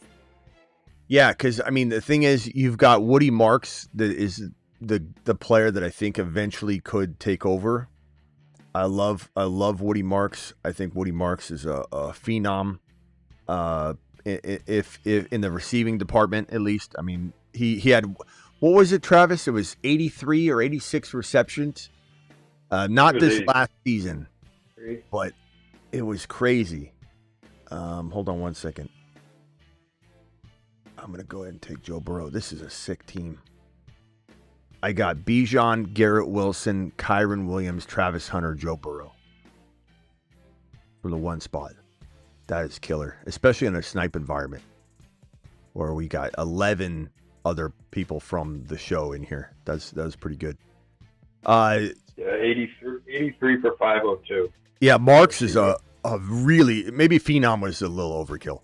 I think he's got a lot of upside. 83 receptions, and he still had, like, I think 600 or 400 yards and 6 touchdowns on the ground that year. It's not like he was only playing 406 rushing.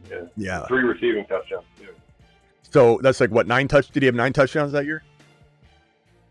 Yep. 9 total touchdowns, 83 receptions. How many yards receiving?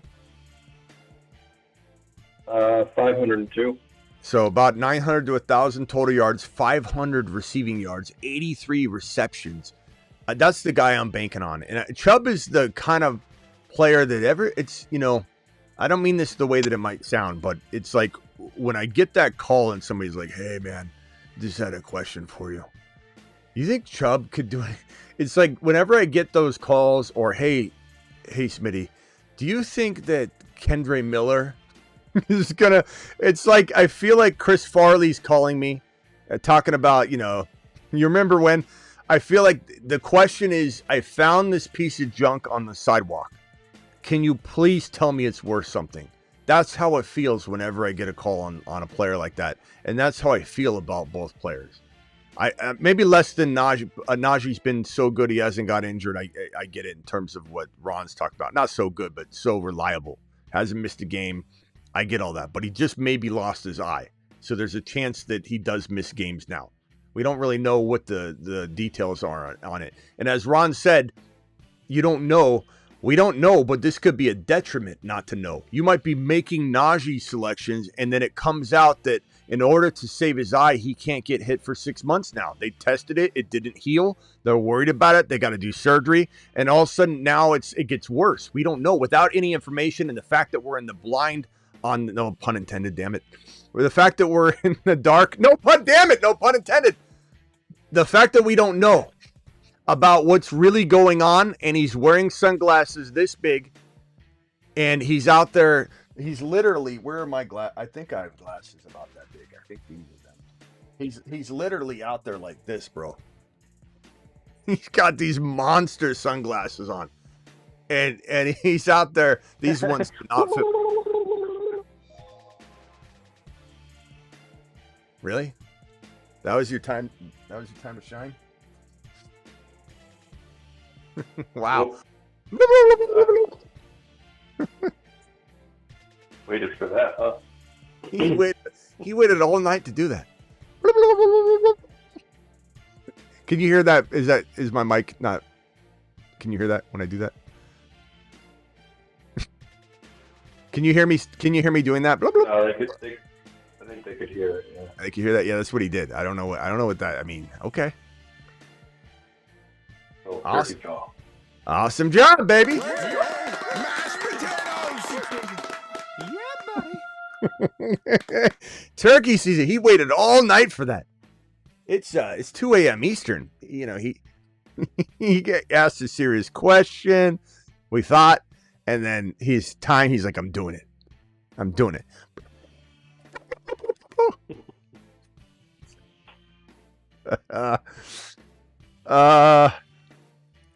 Don't be satisfied. See who you got now. Who you taking? I'm gonna go Bo Nix, and then I'm gonna go. Do I have a tight end yet? I don't. So I'll go Ingram. So I went Joe Burrow, Bo Nix, Ingram. So kind of risking it a little bit. I could have went against ADP and snagged somebody very early, but I didn't want to. I know somebody's going to do it now, but I didn't want to try and. I don't know. Maybe I should have just did it. But I like what this does for my team. But I will be flying a little light at wide receiver. When he goes, I'll talk about it. But I just didn't want his ADP was very far away, and I'm in a bad spot because I got to go down and back, and there's no way he's full. But it still was a player I wanted to wait on and not ruin his ADP. Not that one draft will, but the perception of it. So sometimes I take one for the team on that, so that I don't promote something that I don't want people to. There he goes, Egbuka. So I could have taken Egbuka. His ADP was down about like 10 wide receiver spots at that moment. I didn't. I probably should have reached for him, but then I wouldn't have Bo Nix and Ingram. And honestly, that combo is sick. So I'm fine with it. I'll be fine. I love Egbuka, but I also love Bo Nix. I also love Ingram. So it's not like I'm not getting a guy I love. And honestly, there's so many great wide receiver talents. I'll be fine. Real quick, I meant to say it when Ron was still on the phone, but maybe better I don't. Maybe better I said it after, because he would have argued with me. The whole thing with Najee, like, yeah, he's tough and he plays through everything. And if this was like a hammy or an ankle or a foot or something, I would agree with him that he's going to come back, he's going to play, he'll probably be okay. But this is an eye, which is a whole different animal, and it's not like it's something where he's, you see guys that are banged up doing stuff on the side away from the team when they can't participate. He's doing nothing. No football activity. So, like, that's a huge deal. Yeah. Sim wants to know if that was Ron Navy that made that noise. No, the only caller was that Arizona caller that we thought was asleep, and he went through his whole spiel. I answered him. I was in the middle of giving him more information, and then out of nowhere, he's just blah, blah, blah, blah, blah, blah, blah, blah, blah. And it hangs up. Yeah, blah, blah, blah, blah, blah, blah, blah, blah. Yes. Yes. I did it. Yes. That was funny, too. Like he said, he had like a serious question. That's just pretty close it out. Hey, Ma, I did it. Hey, Ma, bring me some more meatloaf. I did it.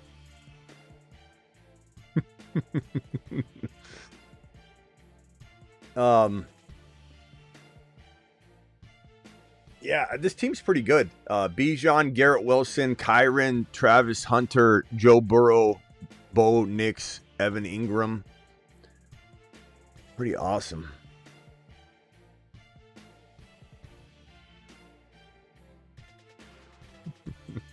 Get to bed, sonny boy. Ma, I did it. Turkey season. Blah, blah, blah, blah.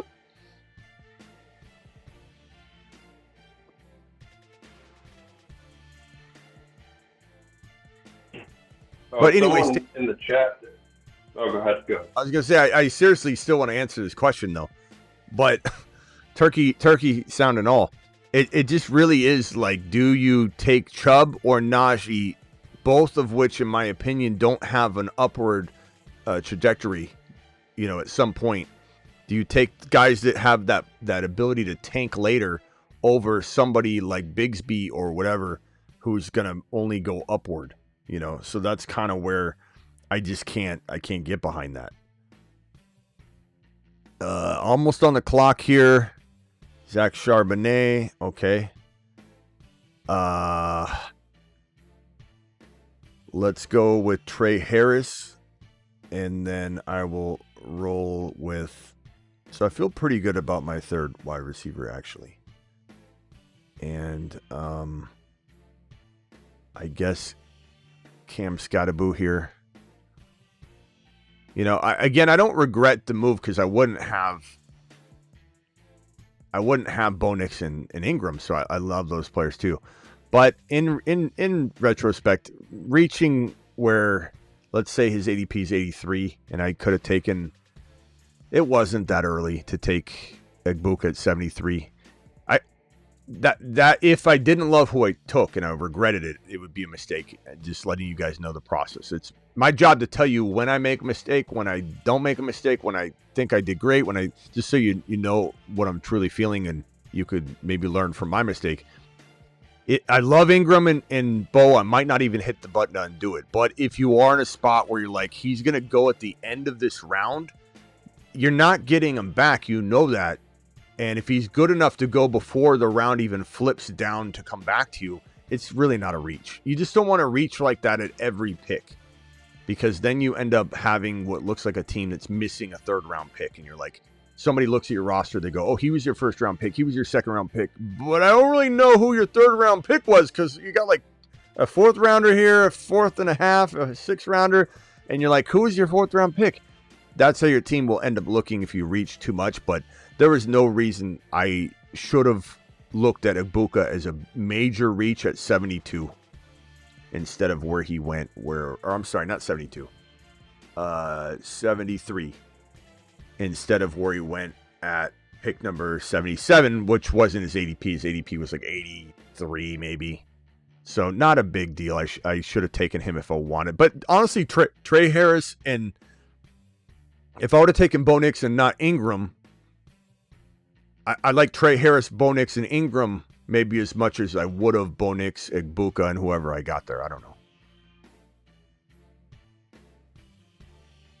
I do like Trey Harris a lot. But Egbuka is better for sure. But Trey Harris might be. I mean, we have him on the Moon Man list. The Moon Man, dropping loads in outer space. He really could end up being Ingram too. Space Moon 6. I don't know if I took Likely off for a second just because he's banged up right now, and I don't want to waste a spot on somebody that's injured, and I'm locking him in once the season starts. It's not like I'm switching things out, but August is a huge month to make sure we make, and we barely make changes. I usually keep everyone on, but it does no one any good to keep a player on that I'm like, he's hurt. Let's start looking at, let's look at a better option. That's what you guys want. It's what you need. You shouldn't be like, some people, they get mad and they're like, you put Walker on, Kenneth Walker, why would you take him off? And wouldn't you want me to tell you how I feel in the moment and not just stand by something because I said it? Like, that's the wildest thing when people get mad at when I change my mind on something and they're like, why would you do that? I'm like, bro, it's not even August yet.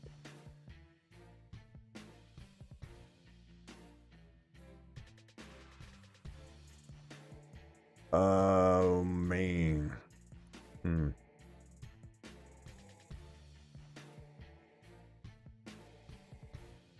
Oh, bro.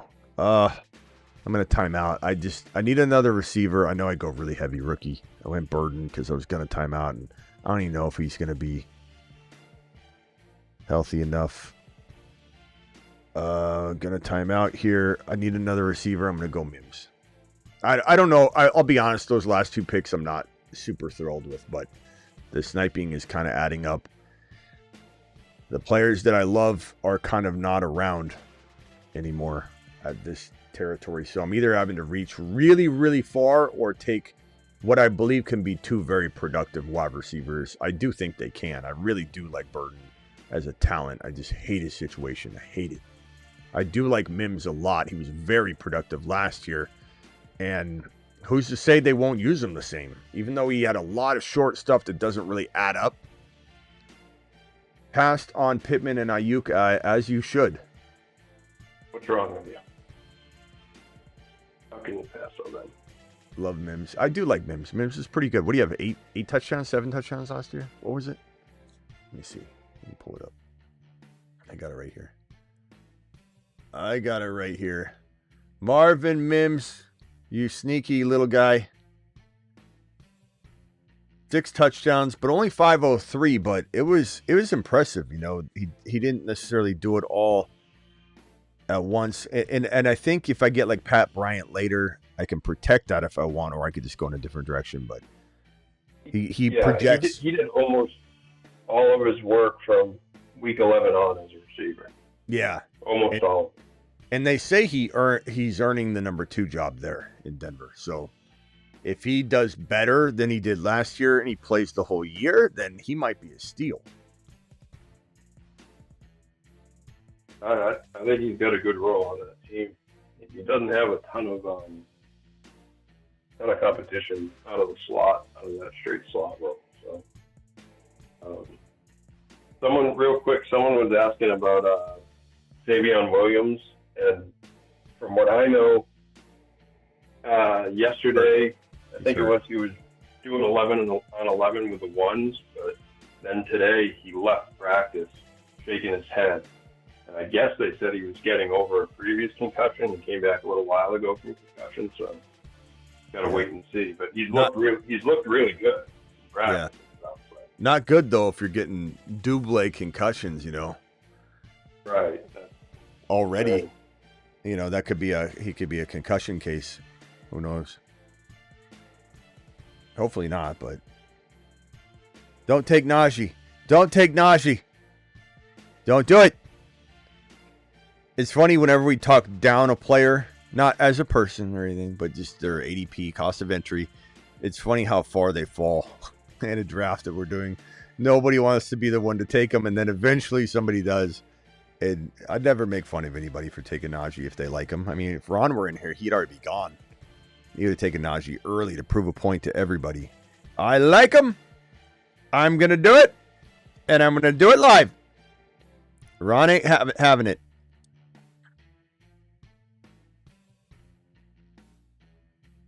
Colston Loveland is here, and I only have one tight end, right? I like him, but I still don't know how much I trust Caleb even enough to rely upon drafting him. But I think like this territory is okay. You're talking about the 12th round. I don't mind that for Loveland. Yeah. He probably is a safety net for Caleb, who's going to be like Scared Scott, just scared to death out there. Tank Bigsby is a great pick here, in my opinion. I got Cam Scatterbull, feeling pretty good there. I got Bo Nixon. Okay. Let's see. Let's go with...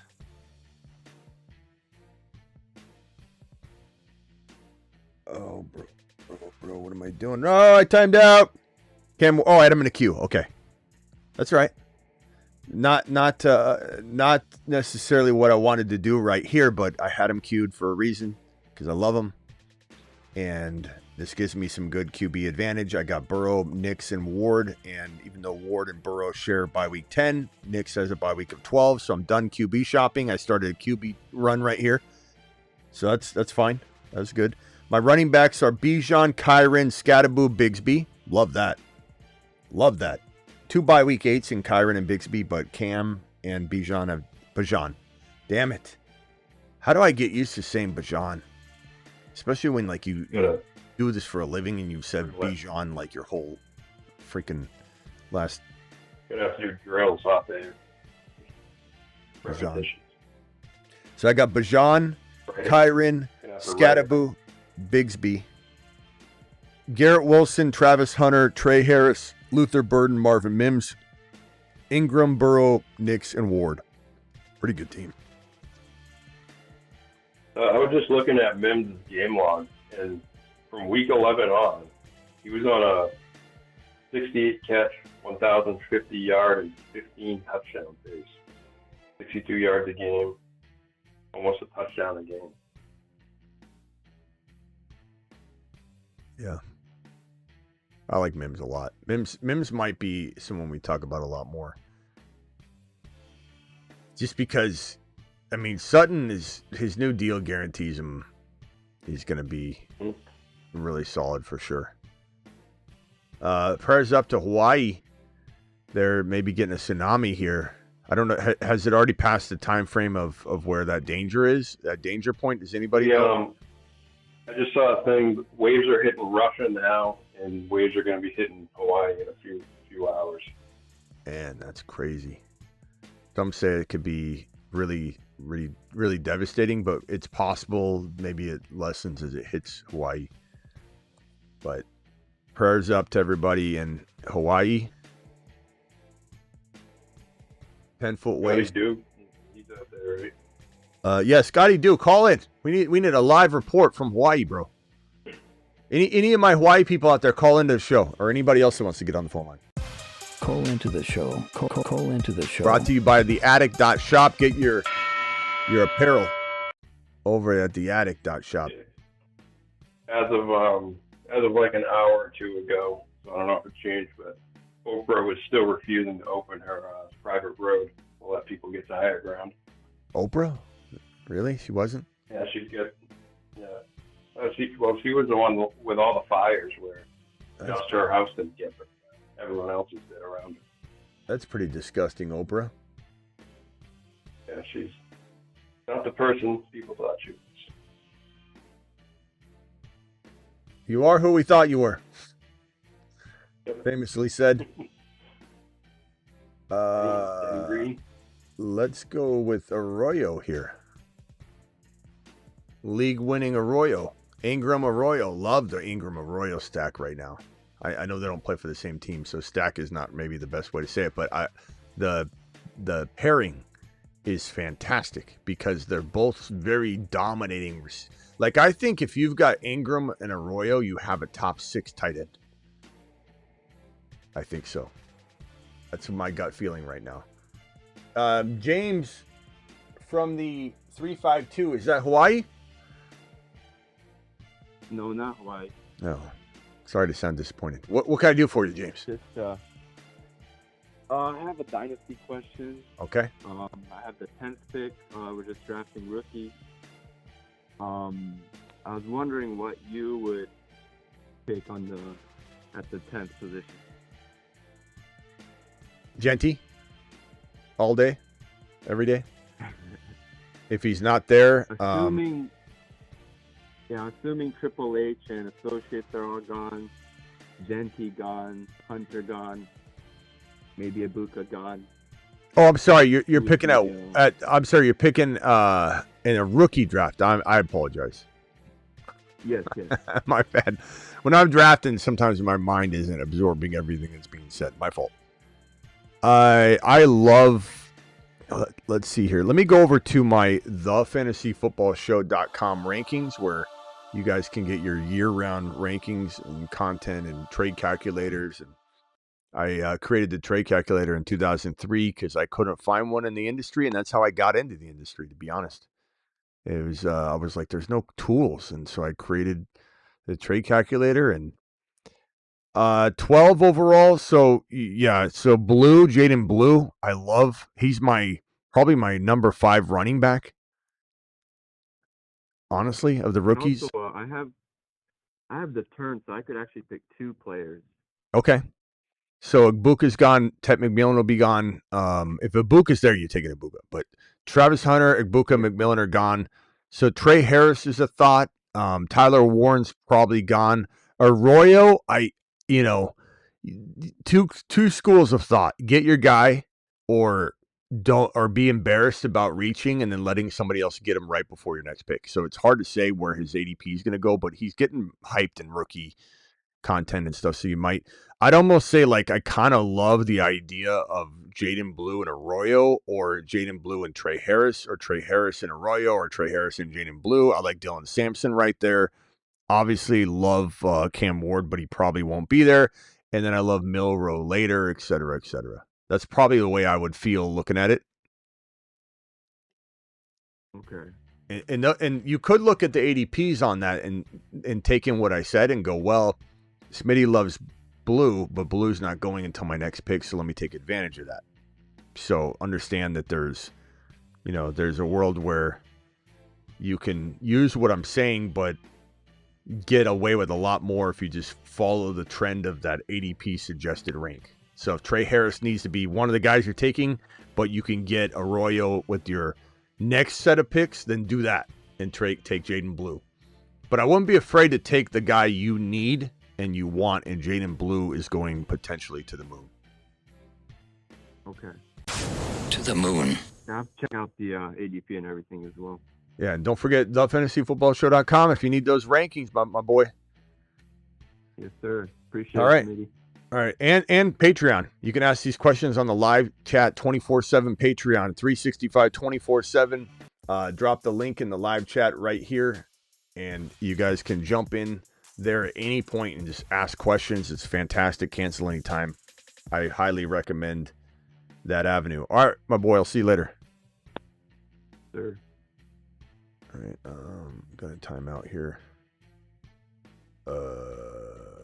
Keenan Allen, I guess, so I don't time out. RB, kind of need an RB. What do I have? Oh no.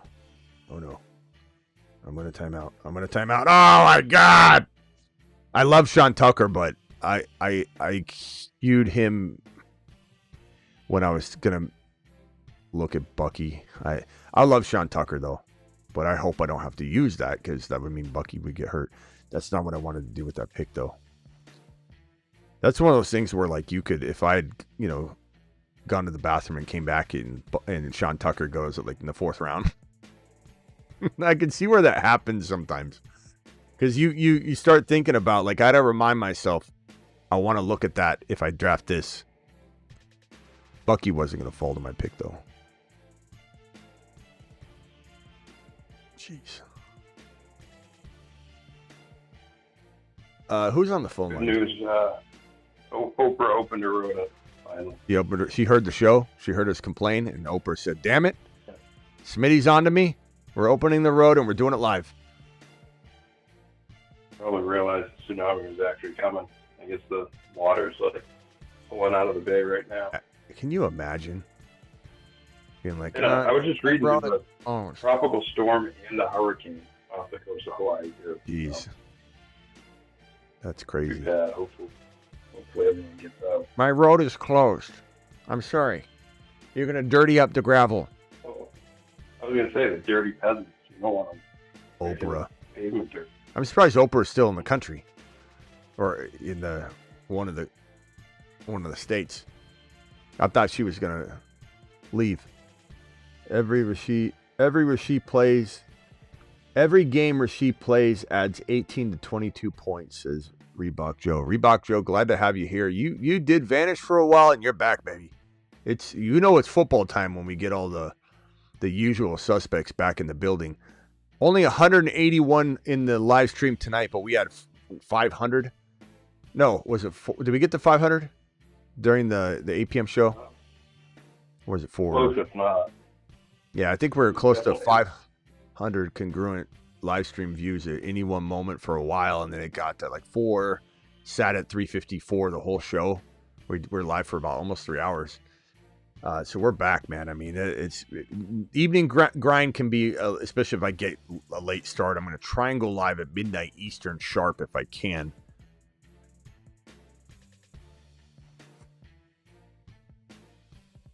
I'm going to try and make that time earlier because I think it can affect how many people get in here. So, and then other times I go live at like 10 my time because it's 9 o'clock my time, midnight Eastern. I go live at 10 my time, which is 1, and we'll have like 300 people in here sometimes. So I don't know. It's weird. We built this Smitty on graveyard shows. That's right, Sam. When I first started live streaming, I mainly did graveyard shows, like midnight Eastern. I think it's like all I did for a while. Where's Vamp? Vampy in here? Vampy! Yeah, Vamp. Nice. My boy, Vampy. Hold on. I'll read your message in a second. Vampy to the moon. My boy. He's back. Let's see. I kind of need another running back now. Who do I have? Kyron? Okay, I could go Jarquez Hunter. I have not checked my bye weeks, though. Running back bye weeks. What are they? 5. Kyron is 8. Well, it just holds there. I don't know why it doesn't show the last pick. I think because it needs to. I'll review the teams. Rock out here in the 2 spot. Chase. All right, let me scroll up. Hold on.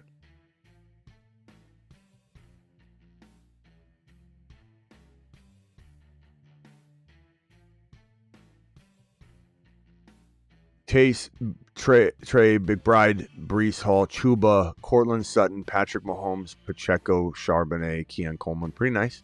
CeeDee Lamb, Chase Brown, Marvin Harrison, DK, Trey Henderson, Judy, Jordan, Addison, Kyler. Okay. Jahmyr Gibbs, AJ Brown, Lad McConkey. That McConkey value in 3 is perfect. That's where he should be going, and it's a great spot for him. It's a league-winning spot for him in the 3rd round. 3rd drafted player, Lad can win a league. Going at 14 overall is getting kind of crazy. So this is perfect placement. I'm going to Honolulu Thursday morning. Hopefully everything is okay. Yeah, I don't know. I'm not sure. I imagine it would be. I mean, there'll be devastation probably, but I imagine you could fly to. I'm not sure. Trade CMC, Garendo, and Metcalf for Kyron and Shakir. CMC, Garendo, and Metcalf for Kyron and Shakir. Man, that's a tough one because the fair market value for McCaffrey is huge right now. If anything, you're just selling low. I mean, maybe. I guess in Dynasty, if this is Dynasty, and I assume. Yeah, I don't know. Say Dynasty is tough. Really tough in Dynasty. I would say in Dynasty, it gets a lot tougher, but you're still with Garendo there. I don't know. Metcalf's a big piece, a big upgrade over Shakir, in my opinion. Then again, maybe we're undervaluing Shakir. So, chat, what do you vote? He was asking the chat earlier, and I know most of the chat was saying try to get more than Shakir. Yeah. Sometimes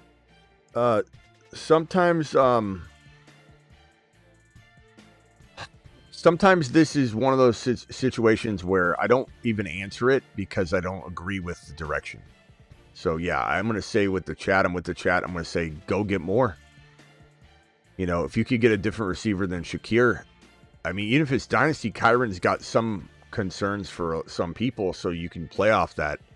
I want Kyron over CMC, but DK is kind of a tough piece to throw in when you have Garendo attached to CMC. You know what I mean? Like, it'd be different if it was CMC, Kyron straight up, there's no backups involved, it'd be different, but we love Garendo, so I don't know. Gibbs, AJ Brown, Ladd, Hurts, Tet McMillan. See, that's great value for Tet McMillan. I love where you got Ladd and Tet McMillan in this draft. Those are great places to get those guys. Tet McMillan can be great in round 5. Ladd could be amazing league winning in round 3. This is where they belong. Monty Mixon, not a fan of the Mixon pick. Barkley, Tyreek, old dogs. DJ Moore, Jennings, Genty, McCaffrey.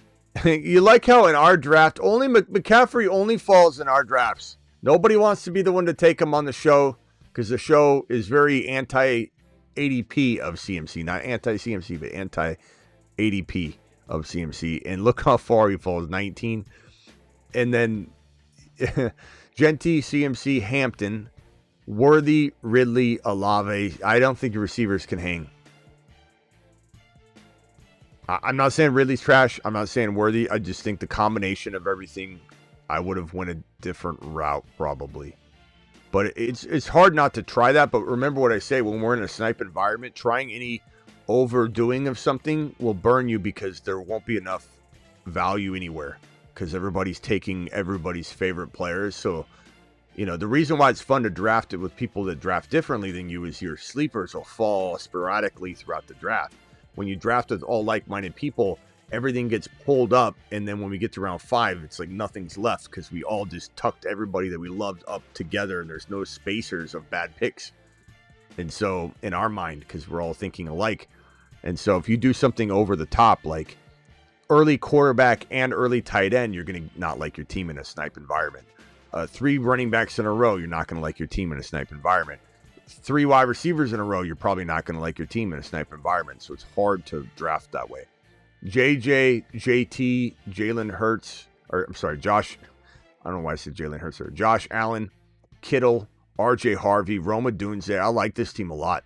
I just don't know that the JJ risk, the JT risk, and people say JT risk. I love JT. Puka, Brock, Lamar, Kenneth Walker, Kamara. That could do well if things go right. Nico, Henry, JSN, Rashee Rice, Zay Flowers. Okay, I like this squad a little bit. Laporta, don't like Aaron Jones. Godwin, old. Brock Purdy, your quarterback. I don't like that. But I like a lot of that team. BT, Bucky, JD5, McLaurin, Devontae Smith, Debo, Mason, Hawkinson. Don't like the Caleb pick, but I love everything else. That's a good team. Top 5 or 6 from this group for sure. Neighbors, Achan, Adams, Evans, Connor's early. Around 5? J-Mo. That's great value for J-Mo. Remember, J-Mo was going in the third round. He was going in the third round. And I had an attack. I had a panic attack for all of you when I saw him climbing into the third round. Now he's going around 6. Like, what happened? Why did everybody shove him into the third round? I'm not saying I'm the one that caused him to fall back down, but and our group might have had him fall a little further than his ADP too. But I mean, JMO was going so early, it was ridiculous, and it was risky, and he had no business being at the 3-4 turn and going in the late third round on occasion. Now he's dropped down to 6th round territory, and that's a steal. I like that there. Jaden Reed, Baker, Amon-Ra, Drake London, T. Higgins. Nope. You already trashed it. And then not only going Cook, but then back to wide receiver. And of all players, you take Waddle, then Swift, then Pearsall, then Brian Robinson Jr. This is the most anti-Smitty team I've ever seen, except for the first 2 picks. Who is that? It's going to be somebody that's like really loyal to the show, and I'm lambasting him. I'm sorry. I don't recognize you. Take a lap. All right, Travis, any final thoughts, my boy? Whoa. No, I think I'm good. Talk to you later, Smitty. Thanks. All right, hey, appreciate you today. We'll see you tomorrow. Later. Yep. All right, guys. Super chat. The Godwin pick was supposed to be a QB, but I messed up. It's Jaime. And auto-drafted the Godwin pick. I forget what team that was. Oh, the Nico team. The team I liked. Okay. I don't love the Flowers pick either, though. Like, you could have... I mean, if you took... Harvey was gone. Debo was early. But I like Debo more than Flowers. But you tried to play the ADP and, you know... Like, imagine Debo instead of Zay. I would like that a lot. But that's a 5th round pick if you do that. So I don't blame you for not doing it. All right, I am out of here. Appreciate you, Jaime, for dropping the super chat. Thank you all for being here. Did we have any gifted memberships tonight? I don't know that we did. That's okay. I just want to make sure I give people props. Celebratory messages. I don't think we did. And then super chats. Travesty, Jaime, Travesty, Mac, Sam. Appreciate all of you dropping supers. Appreciate everybody being here. Hit that subscribe button on the way out the door. Hit that like button. We only have 86 likes. We could get to 100. In fact, I might make it a requirement that we get to 100 in order to get the second draft in. Because literally we have 176 people in here. 86 thumbs up. Those are rookie numbers. Appreciate you all. Don't forget I'm live Monday through Friday at 8 p.m. Eastern every single Monday through Friday. I'm additionally live, whenever big news breaks to break it down for you. And I'm live at midnight every single night because I work for you. And I'll see you all tomorrow.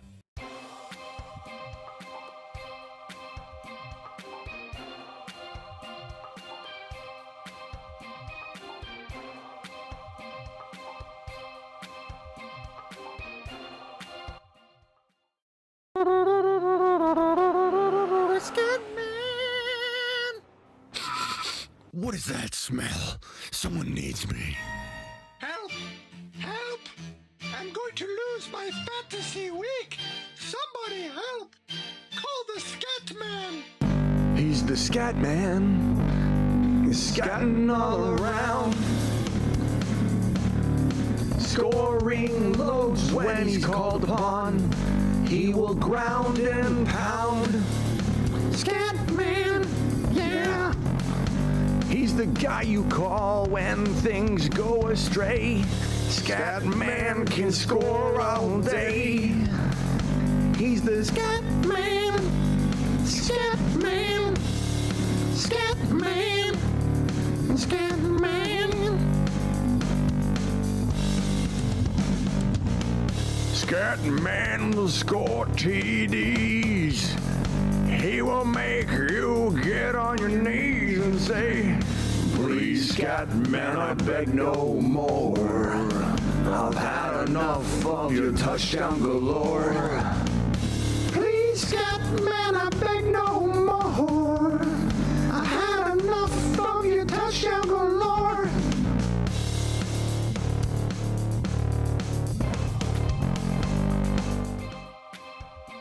See you all tomorrow. Appreciate you. Deuces. Don't forget to get on over to the Patreon. I'll be on there right now. I'll drop the Patreon link right here. It is a 365 24/7 live chat group. And I'm going there now to live chat with you all. Deuce.